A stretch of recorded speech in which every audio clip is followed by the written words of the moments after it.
चाहता हूँ, आप मुझको आज्ञा दीजिए। मेरी पत्नी मेरे बच्चे मेरी राह देख रहे होंगे, मुझे जाना है।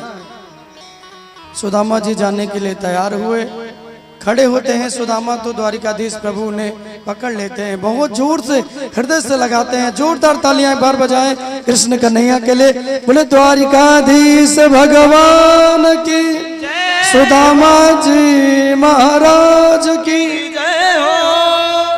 हृदय से लगाया भगवान ने, सुदामा भी रो पड़े, भगवान भी रो पड़े।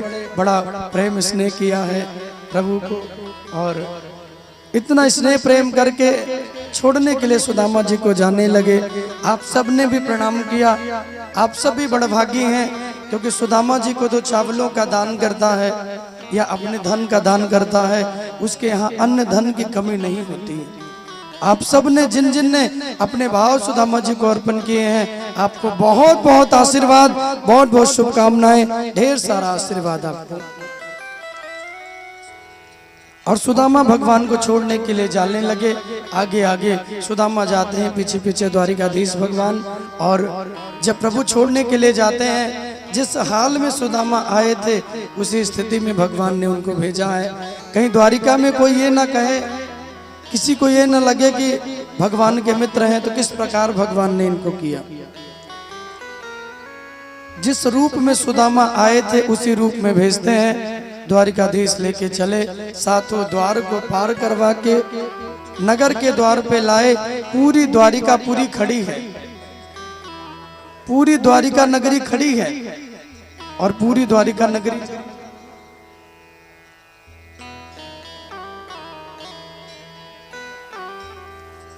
सुदामा अपने नगर को आने लगे। और भगवान श्री द्वारिकाधीश प्रभु सुदामा को छोड़ के अंदर गए।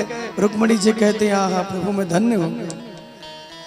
रुक्मणी ने कहा मैं धन्य हो गई, क्यों? क्योंकि ये तो आपका गजब मित्र है प्रभु, कमाल हो गया।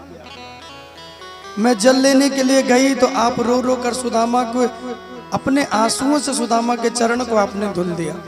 और तो और प्रभु मैं क्या बोलूं, दुनिया कहती है सुदामा दरिद्र थे, गरीब थे, लेकिन सुदामा के जैसा धनवान भूतो न भविष्यति, ना कोई हुआ है ना कोई होगा। अब ध्यान पूर्वक सुनिए, सभी लोग सब प्रणाम कर लिए ना, आप सुनिए। विश्राम कथा की ओर हम लोग बढ़ रहे हैं, 10 मिनट ध्यान से सुनिए, यही आपको संपूर्ण कथा का फल प्रदान करेगी। सब लोग ध्यान से सुने। और जब सुदामा लौटे, मन में कोई इच्छा नहीं थी कि भगवान हमको कुछ दें, और न सुदामा ने कुछ भगवान से मांगा। जो कुछ भगवान ने अपने महलों में दिया वो सब भगवान जाते हुए सुदामा से ले लेते हैं। जिस स्थिति में आए थे उसी स्थिति में सुदामा को भगवान भेजते हैं। लेकिन 2 तंदुल मुट्ठी भर चावल खाकर भगवान विश्वकर्मा को आदेश देते हैं, बोले जाओ और सुदामा की झोपड़ी को जैसे मेरी द्वारिकापुरी है ऐसे बना दो। धीरे धीरे बजा लो ताली। सुदामापुरी को स्वर्ण की बना के आओ। किसकी बनाना है? सोने की सुदामापुरी। विश्वकर्मा ने सुदामापुरी बना दी। सुदामा चले, लक्ष्मी कहती हैं प्रभु इसके जैसा तो धनवान दुनिया में कोई होगा ही नहीं। जिस ब्राह्मण के चरण में दुनिया के मालिक नारायण बैठ के चरण धुल रहे हो और जिसकी लक्ष्मी पंखा कर रही हो, वो कितना बड़ा धनवान होगा, विचार करिए। इसलिए सुदामा को गरीब नहीं कहते, दरिद्र नहीं कहते। सुदामा को धन की चाह नहीं थी, उनके पास तो तपस्या का इतना बल था कि जब चाहते जितना धन चाहते उतना उनको मिल जाता। लेकिन सुदामा को उस गरीबी में भक्ति करते हुए आनंद आता है। उस गरीबता में भी सुदामा ये सबको दर्शन करवाते हैं कि विपत्ति के दिन आए तो भगवान को याद करते रहिए, संपत्ति के दिन आए तो भी याद करते रहिए। सुख में फूलो नहीं और दुख में भूलो नहीं।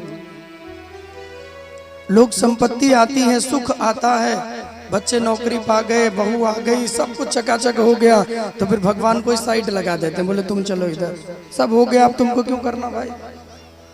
इसीलिए अपनी याद दिलाने के लिए भगवान दुख देते हैं। विपदा संतु न सस्वत तत्र तत्र जगद गुरु कि भवतो दर्शनम यत्साद पुनर्भवदर्शनम्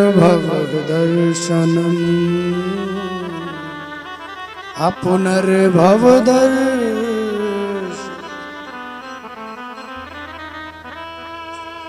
विपदा संतना सस्व। दुख में भगवान को भूलना नहीं चाहिए, सुख में नहीं भूलना चाहिए। दो परिस्थिति आपके जीवन में आती है, दोनों में कृष्ण को याद करते रहिए, अपने ईश्वर का नाम लेते रहिए। दुख हो तो कहिए प्रभु इतनी बल दीजिए, इतनी शक्ति दीजिए, इतनी कृपा कीजिए कि दुख के दिन जल्दी गुजर जाएं। और सुख आए तो कहिए इतनी कृपा कीजिए कि मुझे अभिमान ना हो, इस आनंद में मैं आपका नाम लेता रहूं। राधे राधे बोलना पड़ेगा, जोर से बोलना पड़ेगा, और जोर से बोलना पड़ेगा। उस दुख में मैं आपको याद करता रहूं, इतनी कृपा मेरे जीवन में बना देना। सुदामा चले, अपने गांव में आए। कोई चाह तो थी नहीं, सोच के भी नहीं आए थे कि द्वारिकाधीश इतना सुंदर स्वागत करेंगे। सुदामा ने कभी सोचा नहीं था कि भगवान दौड़ेंगे, आएंगे नंगे पांव, अपने नेत्रों से चरण धुल देंगे, अपने साथ भोजन कराएंगे और मेरे टूटे चावलों का कन्हैया भोग लगाएंगे। ये सब सुदामा ने सोचा ही नहीं था। सुदामा को लगा था कि अपने परिचय दूंगा, अगर पहचान लेंगे तो मिल लूंगा, दो बातें होंगी, दर्शन करके मैं वापस आ जाऊंगा। लेकिन इतना प्रेम देकर भेजा है कन्हैया ने, इतना प्रेम देकर भेजा है भगवान ने, इतना प्रेम दिया कि सुदामा भूलते नहीं है। 3 मुट्ठी चावल में लूट लिया घनश्याम को। टूटे चावलों का भी भगवान भोग लगा के ये सिद्ध करते हैं कि मैं व्यंजन का नहीं, मैं तो प्रेम का भूखा हूँ। कोई कुछ भी भोग लगा दे भैया, मैं 56 भोग समझ के ही खा लेता हूँ। उसका प्रेम होना चाहिए, उसका भाव होना चाहिए। तुम्हारा प्रेम होगा, भाव होगा तो तुम्हारा भी भोग अवश्य पाएंगे। सोने की सुदामा पूरी बनी, लेकिन सुदामा उसमें भी भगवान के भजन को भूलते नहीं। एक दिन जब कृष्ण मिलने के लिए आए तो सुदामा कहते हैं प्रभु, जब मैंने आपसे जो वस्तु मांगी नहीं, आपने मुझे क्यों दी? क्या मैंने आपसे धन मांगा? प्रभु ने कहा कि नहीं। तो सुदामा ने कहा प्रभु धन क्यों दिया?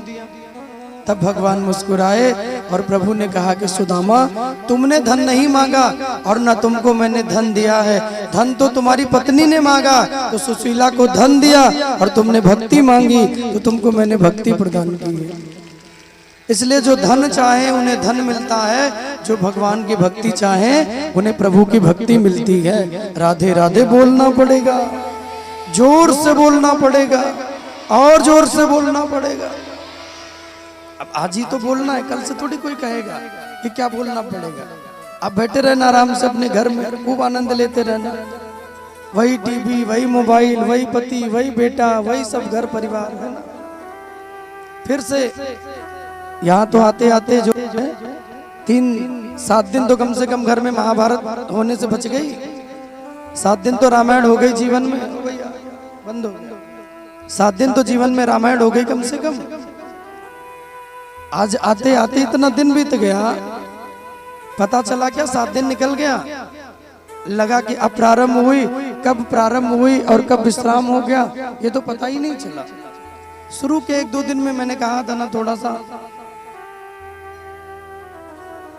कष्ट होता है।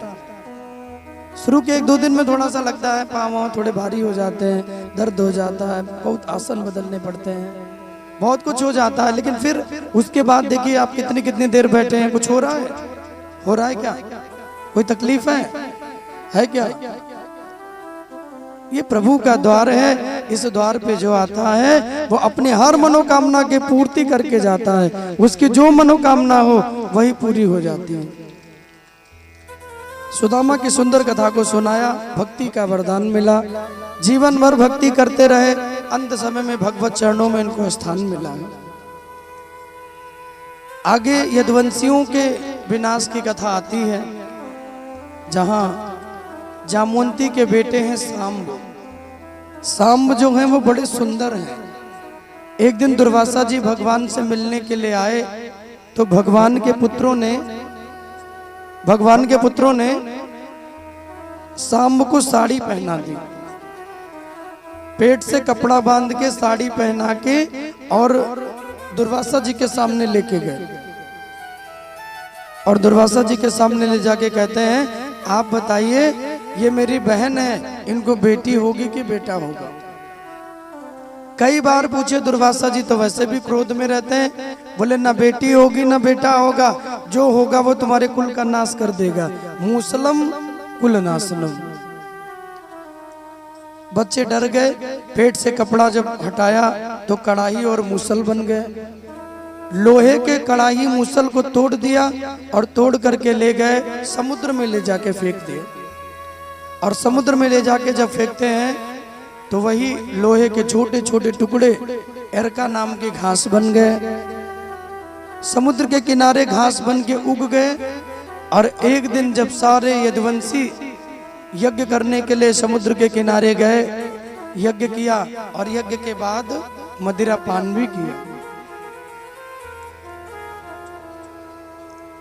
नशा किसी के जीवन में हो वो जीवन को बिगाड़ता ही है, इसलिए नशे से हमेशा जीवन में दूरी बना के रखना चाहिए।